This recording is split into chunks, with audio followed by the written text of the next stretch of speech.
Good evening, everyone. This is Nina. Hey, everybody.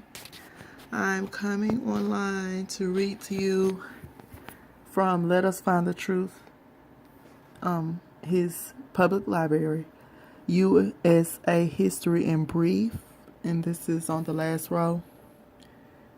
I'm reading this tonight. I'm going to dig into it. I want it to help, and sometimes I can read. I'm no teacher, but I'm going to try to read so that you can understand it, and for everybody who doesn't have time to sit down and read, because a lot of my friends are constantly on the go as well. This is something I was going to read. I guess I can save that for later.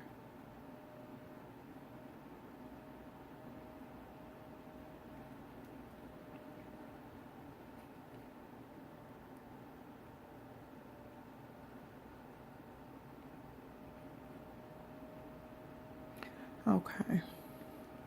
Now, this is the cover.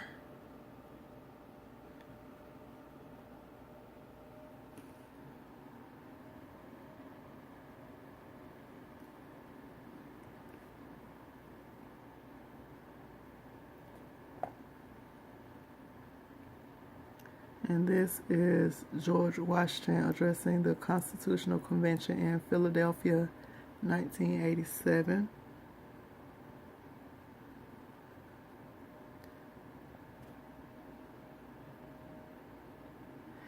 Okay, so this is the introduction. The history of the United States has been an experiment in democracy for more than 200 years. Issues that were addressed in the early years continue to be addressed and resolved today.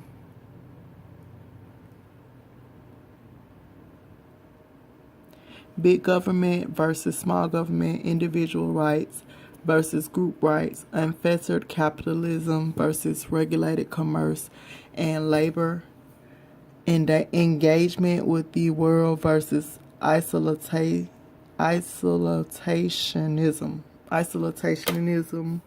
the expectations for American democracy have always been high, and the reality has sometimes been disappointing.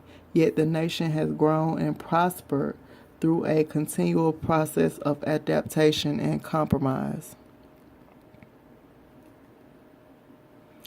And this is early America. The height of the most recent ice age, about 35,000 years ago, much of the world's water was locked up in vast continental ice sheets. A land bridge as much as 1,500 kilometers wide connected Asia and North America. By 12,000 years ago, humans were living throughout much of the Western Hemisphere. The first Americans crossed the land bridge from Asia and were believed to have stayed in what now Alaska. Has stayed in what is now Alaska. Let's see.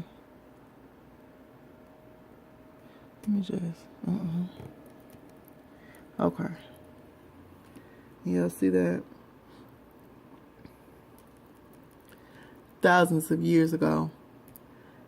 They then moved south into the land that was to become the United States. They settled along the Pacific Ocean in the northwest, in the mountains and deserts of the southwest, and along the Mississippi River in Middle West.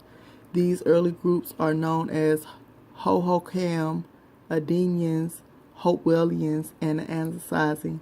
And y'all know Hiram Art brought information about Anasazi. I've been telling everybody. I'm excited. They built villages and grew crops. Some built mounds of the earth in shapes of pyramids, birds, or serpents. Their life was closely tied to the land, and their society was clan-oriented and communal. Elements of the natural world played an essential part in their spiritual beliefs.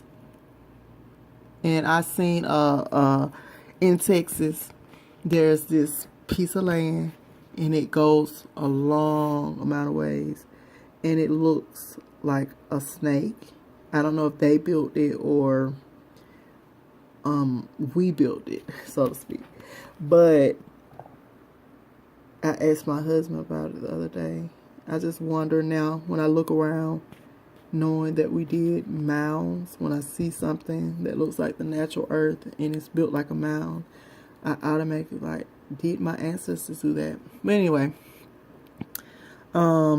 this says this is on the left, Mesa Verde settlements in Colorado in the 13th century, and above, aerial view of the Great Serpent Mound in Adams County, Ohio.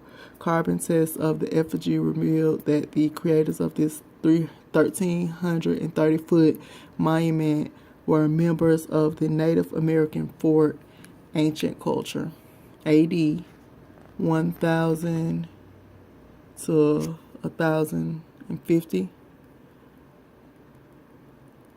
Okay, so culture was primarily oral, although some developed a type of hieroglyphics to preserve certain texts. Evidence shows there was a good deal of trade among the groups, but also that some of their relations were hostile. Sorry about the camera. This is my second time doing this, so bear with me. Okay. For reasons not yet completely understood, these early groups disappeared over time and were replaced by other groups of Native Americans, including Hopi and Zuni, who flourished. By the time Europeans reached what is now the United States, about 2 million Native people, maybe more, lived here. The first Europeans to arrive in North America, at least the first for whom there is solid evidence, were Norse. They traveled west from Greenland, where Eric the Red had founded a settlement around the year 985, and in 1001 his son Leif is thought to have explored the northeast coast of what is now Canada. Ruins of the Norse houses dating from that time have been discovered at Lanks Ox Meadows in northern Newfoundland. It would be almost 500 more years before the other Europeans reached North America, and another 100 years after that before. And what I want to do is go to the side. And like I said, I'm not trying to, I'm trying to imitate, let us try find the truth, because I know sometimes he'll go off into the side just to look up some of this stuff just to get a better understanding. So I'm not going to apologize for that. Let me just do it and try to do it fast so we can get on with the reading. Now,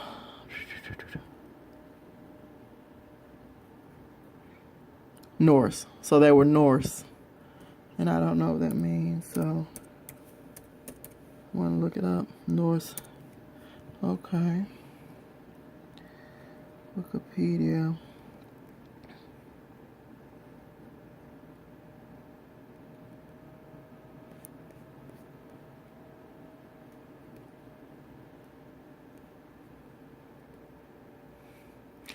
Okay.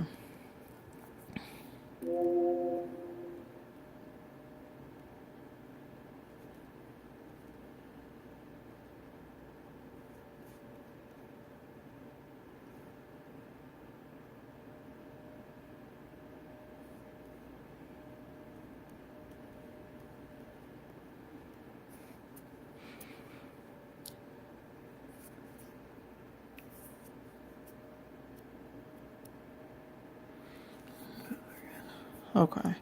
So I guess we should look into the history. Yeah, please excuse me. I say okay a lot, and sometimes I get lost. Just bear with me, please. Okay. Norsemen, the Scandinavian people before the Christianization of Scandinavia.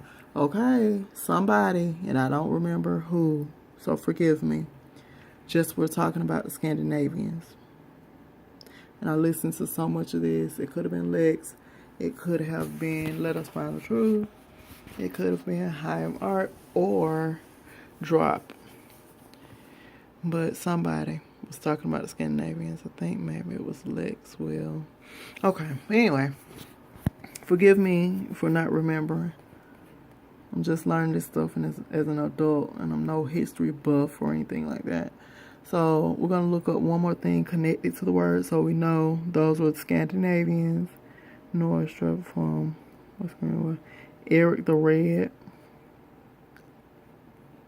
He founded, let's see, A-R-A.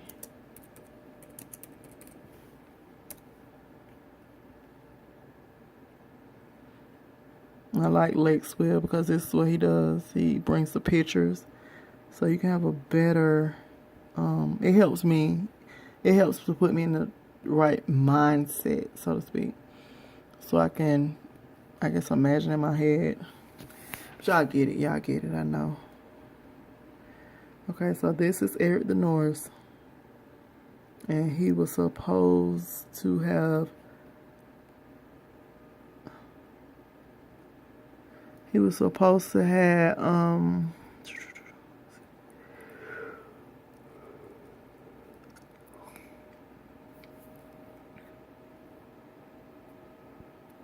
Eric the Norse had founded a settlement around 985. And then in 1001, his son Leif. So we're going to look up his son Leif too. But this is him.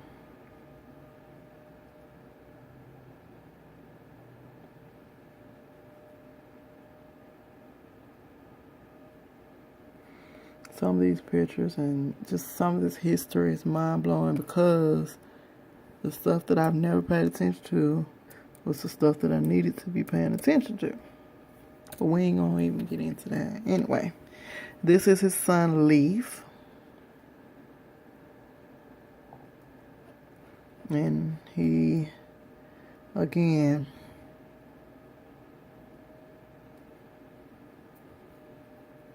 in 2001, Leif is thought to have explored the northeast coast of what now is Canada. Okay. So this is, he was an explorer, and his dad was Eric the Red.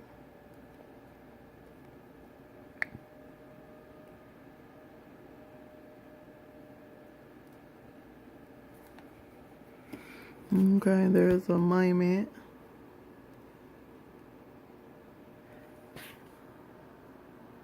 Leif Everson. Okay. But anyway, let's get back to the book. Okay. So in 1001, his son Leif is thought to have explored the northeast coast of what is now Canada. Ruins of Norse housing dating from that time have been discovered at Lanx Meadows in northern Newfoundland. It would be almost 500 more years before other Europeans reached North America, and 100 years after that before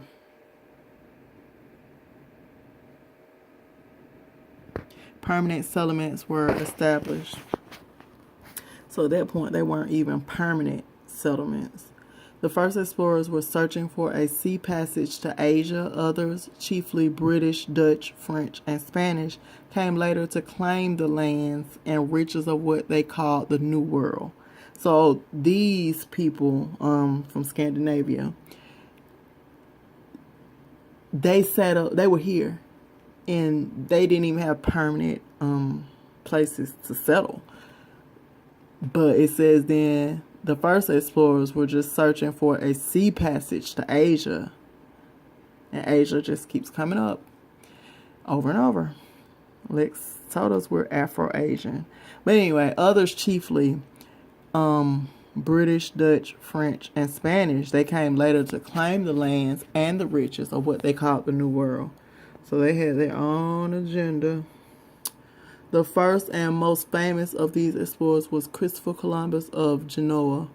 His trips were financed by Queen Isabella of Spain. Columbus landed on islands in the Caribbean Sea in 1492, but he never saw the mainland of the future United States. John Cabot of Venice came 5 years later on a mission for the King of England, and his journey was quickly forgotten, but it provided the basis for British claims to North America.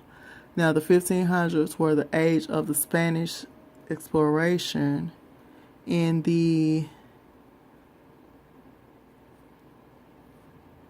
Americas. Now, Juan Ponce de Leon, and I'm from Atlanta, and I used to work on Ponce de Leon Avenue. Never knew who he was and never thought to look him up. But anyway, Juan Ponce de Leon landed in what is now Florida in 1513. Now, Hernando de Soto, which there's a DeSoto, Texas here. Hernando de Soto reached Florida in 1539 and continued as far as the Mississippi River.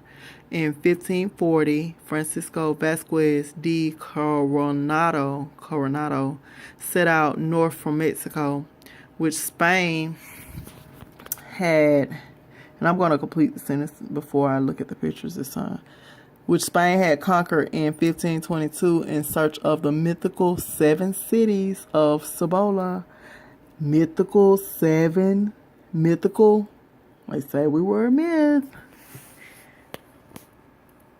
Okay, so this is a picture of 2 monuments to the central role Spain played in the exploration of what is now the United States. The left is the Castillo de San Marcos, built 1672-1695 to guard St. Augustine, Florida, the first prominent European settlement in the continental United States. Wow. That was the first thing they built. That's St. Augustine, Florida. Okay, and then the left bottom is a fountain and mission remains of San Juan Capistrano Mission, California, one of 9 missions founded by Spanish Franciscan missionaries led by Fray Junipero Serra in the 1770s. Serra led the Spanish colonization of what is today the state of California. Okay, so these are monuments. One is in Florida and one is in California. I must say, they're beautiful. That's what we see our country doing, going out and setting up places that look like this. Because when you look up all of the, I don't know what you call them, in other countries, the embassies. Are there embassies in every country? But that's what it puts me in mind of when they go and set up places and they call it such embassy in whatever country. But this is what it looks like. These were a couple of the first 2 places where they colonized California. But anyway, that's what that is. And I'm just taking it all in. That's it. Okay, now we're moving forward.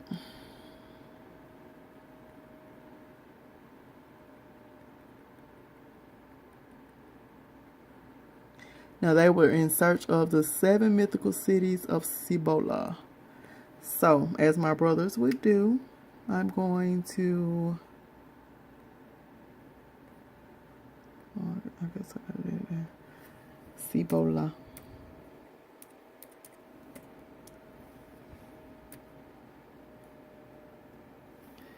Seven mythical.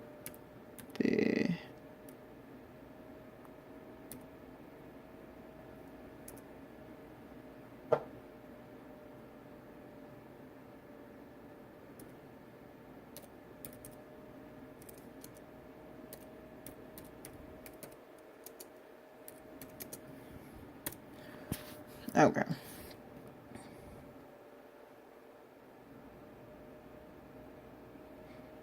I was close. 7 mythical cities of Cibola. This stuff blows my mind. Okay.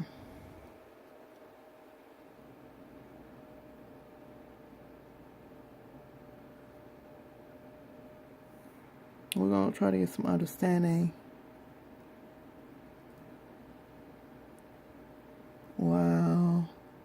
Wow. You all, this is... I wish I could find this episode. Is that Donald Duck and his old uncle, rich uncle? And they have these cities in the rocks. Okay. I wonder, can we find this cartoon? That is awesome. So there were mythical cities. You see, this is all treasure. They were just always looking for money.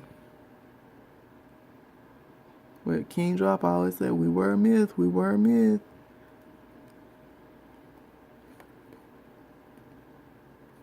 I see some of these pictures, they won't blow up. And I didn't mean to do that. 7 MITHICAL cities.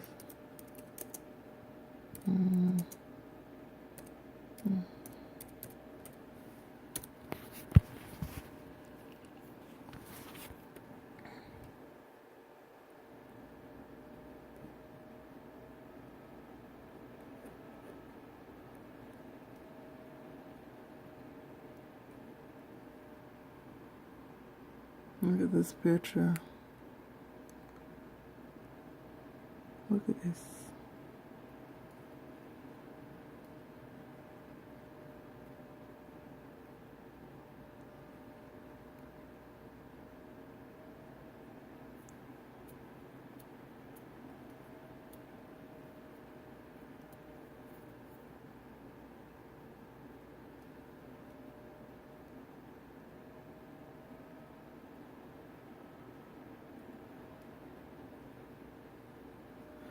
Okay, so I've seen this map.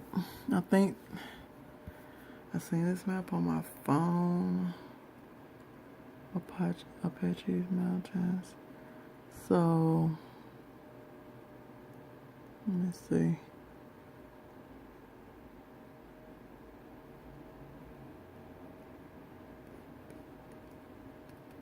Come on. This, I can't blow it up, but let's see.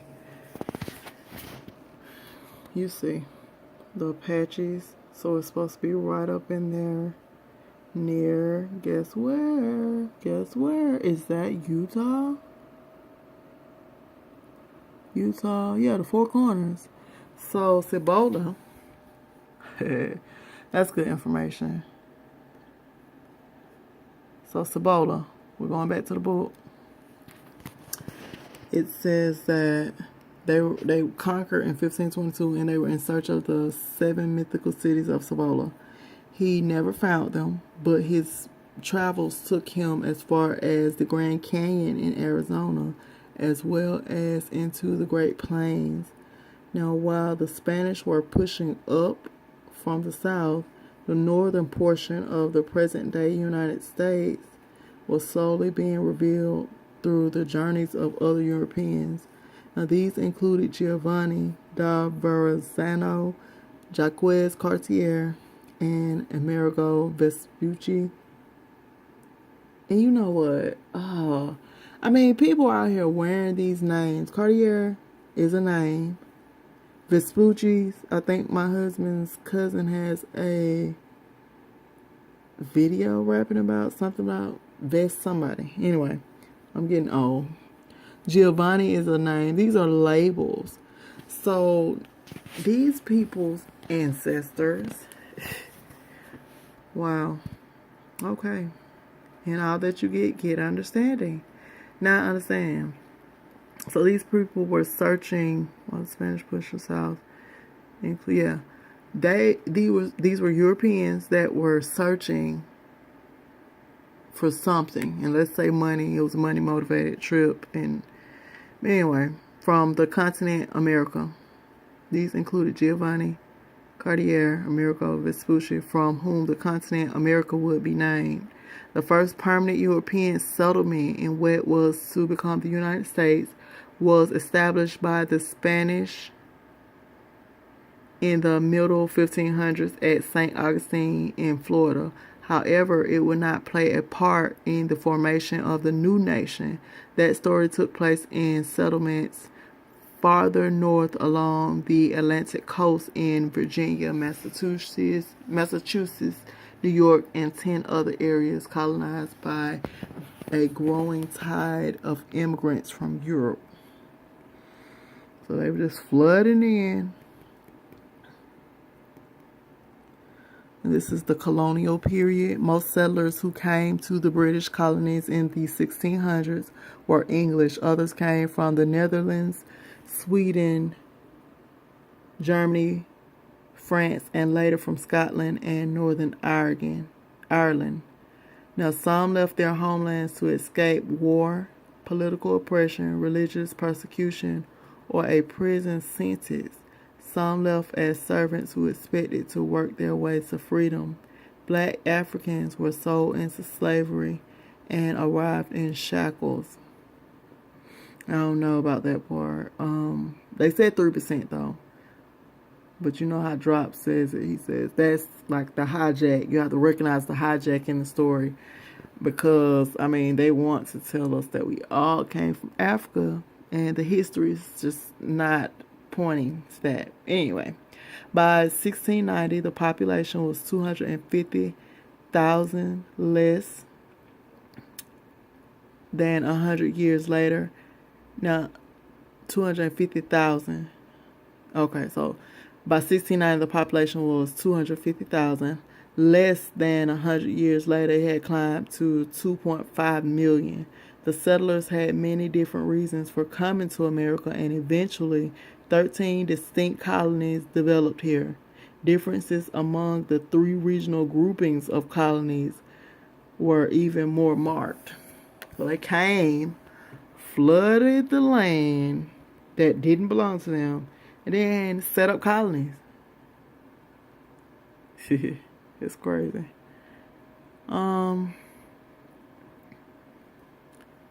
Okay, so this is going into, I like my first sentence being at the top of the page. Bear with me.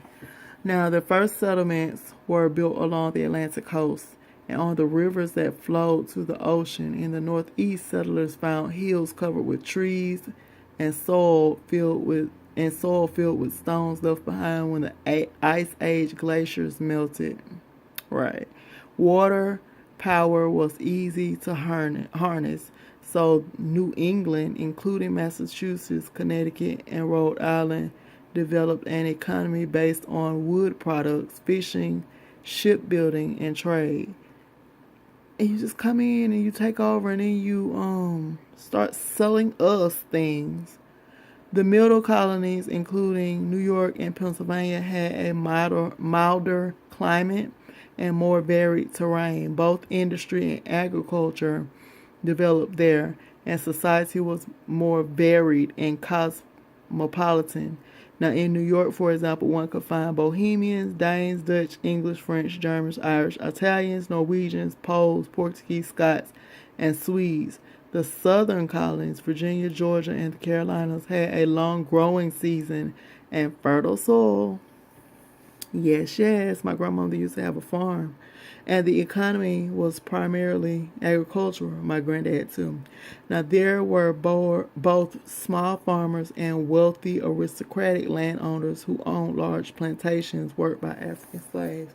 Of course there were. Okay, y'all.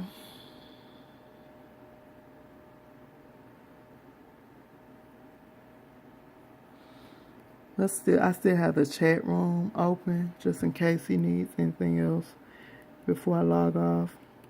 Not necessarily need, but come up with anything else that I can do to help. Anyway, okay. Because these brothers are doing a good job of getting this information out there without little old me. Now, this is a picture, and this is detail from a painting by American artist Benjamin West. This is 1738 to 1820, which depicts William Penn's treaty. Oh, so Mr. Penn had a treaty with the Native Americans living where he founded the colony of Pennsylvania as a haven for the Quakers and others seeking religious freedom. Penn's fair treatment of Delaware Indians led to long-term friendly relations, unlike the conflicts between European settlers and Indian tribes in other countries. So he was a little more gentle with his colonization. He still was colonizing. And I don't understand, we are nice people. Thomas Jefferson, author of the Declaration of Independence and third president of the United States. And they came in and they started being president. How are you president of something that doesn't belong to you? And then you made laws which let us find the truth, to document the Indians writing to the Congress. You making laws saying that the indigenous people could not run for offices. Like, come on. Anyway, this is the Pilgrims signing the Mayflower Compact aboard ship in 1620. And then this is Benjamin Franklin, scientist, inventor, writer, newspaper publisher, city, father of Philadelphia, diplomat, and signer of both Declaration of Independence and the Constitution. And he look a little Negro. Let's get a good look. Father of Pennsylvania, okay. And y'all, if he was Negro, don't send me to shreds, because like I said, I'm a stylist. This stuff just didn't grasp my attention when it was time to learn it. You ain't gotta shred me on what is this, social media? It's not right. You shouldn't do that. But anyway, this is the U.S. postage stamp commemorating the bicentennial of the Lewis and Clark expedition under President Thomas Jefferson.